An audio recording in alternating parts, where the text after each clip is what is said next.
మీరు చూస్తున్న పెసర గుంటూరు పెసర. ఇది వచ్చేటప్పటికి సాదాలన్నమాట. ఎకరానికి వచ్చేటప్పటికి 8, 9 బస్తాలు కూడా అవుతాయి.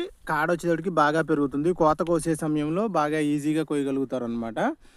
ఇది ఈ పెసర కనుక చూసుకున్నట్లయితే బంగారు తీగ అయితే దీన్ని ఏమి చేయలేదు. ఇక్కడ చూడండి, కిందే పాకుతుంది బంగారు తీగ. చెట్టు పైకి పాకే అవకాశం అయితే లేదు. చూడండి, అదే మినప అయితే బంగారు తీగ పూర్తిగా అల్లేస్తుంది.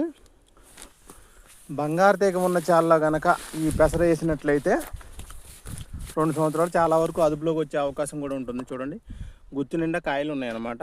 దిగుబడులు అధికంగా వచ్చే అవకాశం ఉంటుంది. ఇది గుంటూరు నుంచి 3 సంవత్సరాల క్రితం తెచ్చామన్నమాట.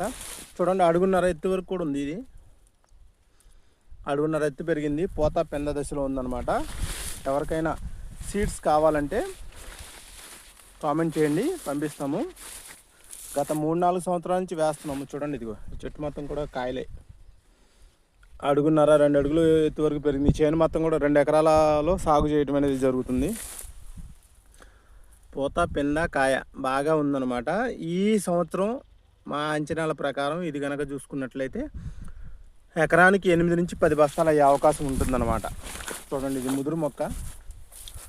మొదలు చూడండి, కాండం కూడా ఎంతలా ఉందో. కాండం కూడా మన చిటికి నీళ్ళు లావు అవుతుందన్నమాట. ఇదిగోండి, చెట్టు మొత్తం కాసి పడిపోతుంది అన్నమాట పూర్తిగా. ఈ చెట్టు మొత్తం కాసేసి పూర్తిగా కింద పడిపోయింది. కోత కోసే సమయంలో బాగుంటుంది. వీడియో నచ్చినట్లయితే లైక్ చేయండి, షేర్ చేయండి.